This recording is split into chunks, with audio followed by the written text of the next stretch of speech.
Insert में picture, shapes, icons और 3D models हमने कर लिए थे। तो हमने पिक्चर्स अलग अलग तरीके से कैसे अपनी फाइल में इंसर्ट करनी है वो सीखी थी और उसको फॉरवर्ड करना भी सीखा था। अभी जो हम पिक्चर्स लगाते हैं, जैसे स्टॉक इमेजेस में जाते हैं, तो आप यहाँ से आइकन्स, कटआउट्स, स्टिकर्स, इलस्ट्रेशन, ये अलग अलग तरह की पिक्चर्स हैं जो अपनी फाइल में इंसर्ट कर सकते हो। तो अभी जैसे हमने एक ये पिक्चर, ये इमेज है और ये एक आइकन, एक कटआउट पीपल, एक स्टिकर और एक इलस्ट्रेशन और एक कार्टन पीपल, हमने ये शेप पिक्चर इंसर्ट की है। तो ये अलग अलग पिक्चर्स देखने में तो पिक्चर्स ही हैं, पर इनमें कुछ डिफरेंसेस हैं। अब क्या है वो अब देखेंगे कि हमने इनका थोड़ा थोड़ा साइज छोटा करेंगे। तो ये सभी पिक्चर्स हैं और अगर आप यहाँ पे देखोगे जहाँ पे पिक्चर फॉर्मेट आ रहा है, अगर ये हमने पिक्चर सेलेक्ट किया तो जहाँ पे पिक्चर फॉर्मेट आ रहा है, जहाँ पे पिक्चर फॉर्मेट आ रहा है, जहाँ पे क्लिक करेंगे तो ग्राफिक्स फॉर्मेट आ रहा है, जहाँ पे क्लिक करेंगे तो ये भी ग्राफिक्स फॉर्मेट आ रहा है और ये भी ग्राफिक्स फॉर्मेट आ रहा है। तो ये जो पिक्चर्स हैं ये और ये वाली, ये एक टाइप की पिक्चर्स हैं। इनकी फॉर्मेटिंग हमने ये सारी अप्लाई करनी सीखी थी। और जो ये वाली पिक्चर्स हैं ये कॉम्बिनेशंस है अलग अलग ऑब्जेक्ट्स का, अलग अलग शेप्स का। तो जैसे हम इसको करने से पहले थोड़ा सा शेप्स के ऊपर काम करेंगे। तो आप ये अभी ये मैं रिमूव कर रहा हूँ, इसको भी रिमूव कर दिया है और इसको भी रिमूव कर दिया है। तो हमारे पास 1, 2, 3 एंड 4 पिक्चर्स हैं। इसमें से ये पिक्चर फॉर्मेट वाली है और ये तीनों जो हैं ये ग्राफिक्स फॉर्मेट वाली हैं। और इससे पहले हमने इंसर्ट में ये शेप्स हैं, तो ये अलग अलग टाइप की शेप, हम कोई भी शेप ड्रॉ कर सकते हैं। क्लिक करके ड्रैग करते हैं तो वो शेप बन जाती है और आपके पास जहाँ पे शेप फॉर्मेट की ऑप्शंस आ जाती हैं, जहाँ से हम इसको फॉर्मेट कर सकते हैं। ये अरेंज की ऑप्शन, पोजीशन चेंज करना, फॉरवर्ड, बैकवर्ड, उसका साइज चेंज करना, हाइट, विड्थ, और यहाँ से कलर, शेप के कलर चेंज करने, आउटलाइन के कलर चेंज करने। तो ये सारी ऑप्शंस हमने अप्लाई की हुई हैं। और ये जो आप पिक्चर्स देख रहे हैं ये इन शेप्स का यूज करके ही बनाई गई पिक्चर्स हैं। तो जैसे अब हमने एक शेप और ड्रॉ कर ली है, ठीक है। तो इंसर्ट में जाएंगे, शेप में जाएंगे और आप अपने अकॉर्डिंगली कोई शेप चूज कर सकते हो और उसका भी कलर चेंज किया जा सकता है। तो ये हमने एक कॉम्बिनेशन बना के साथ में हमने वर्ड आर्ट का यूज किया और उसको अरेंज कर दिया, ठीक है। तो ये हमने एक लोगो क्रिएट कर दिया। तो ये जो हमने लोगो क्रिएट किया है ये सेम इस और इस टाइप का है। तो हमने अगर अलग अलग, अब हम ग्राफिक्स फॉर्मेट पे क्लिक करेंगे तो ये आपको उसके कॉम्बिनेशन डिस्प्ले करेगा। हमने ये पिक्चर सेलेक्ट की है और ये इसके कॉम्बिनेशन डिस्प्ले करेगा। तो अब जैसे ये हमने जो शेप बनाई है, तो अगर इसको हम चेंज करना चाहते हैं तो अभी ये नहीं होगा, पर अगर हम ग्राफिक्स फॉर्मेट पे जाते हैं तो इसको चेंज किया जा सकता है। तो जैसे अभी हमने ऑरेंज कर दिया है तो वो ऑरेंज कलर में आ जाएगा, ठीक है। अगर हमने ग्रीन कर दिया तो ग्रीन कलर में आ जाएगा।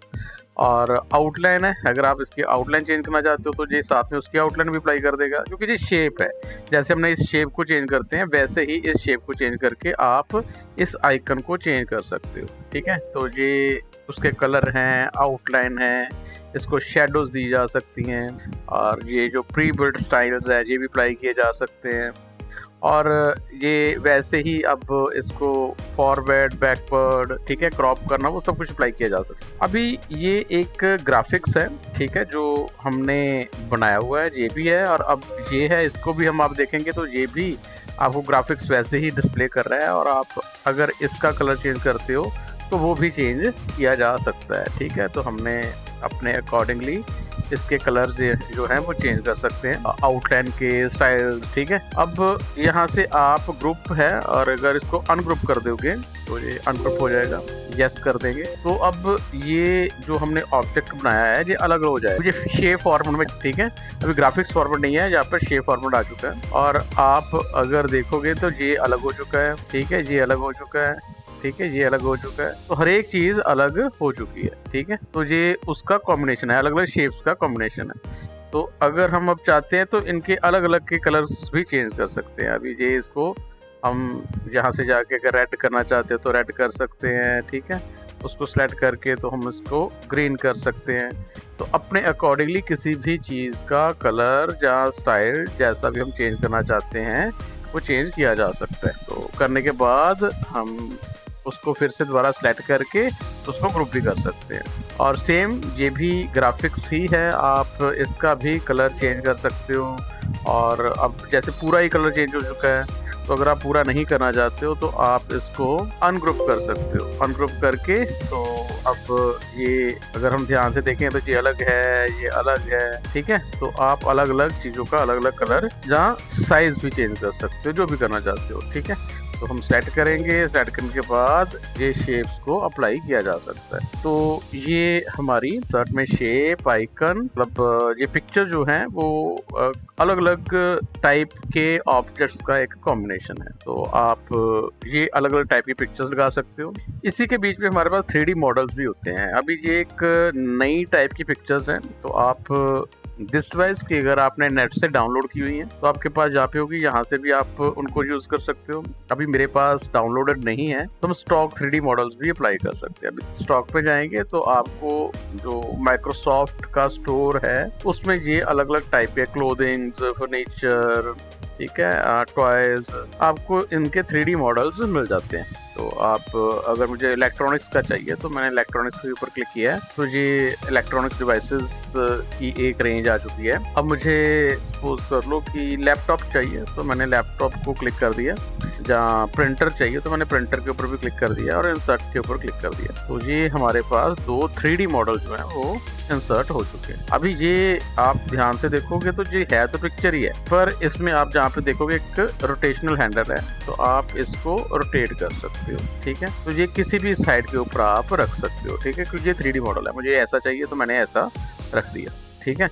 और आप यहाँ पे देखोगे इसकी ऑप्शंस भी आ रही हैं। सेम वैसे ही अगर हम ये लैपटॉप है इसको हमने मूव कर लिया तो इसको भी रोटेट मैं जहाँ से भी कर सकता हूँ, यहाँ से भी कर सकता हूँ कि इस साइड पे चाहिए, इस साइड पे चाहिए, ऊपर से चाहिए, ठीक है। तो हम यहाँ से जैसा भी करेंगे वैसा वो हमें डिस्प्ले कर देगा, ठीक है। तो हमें ये स्टाइल में चाहिए तो वो आ चुका है।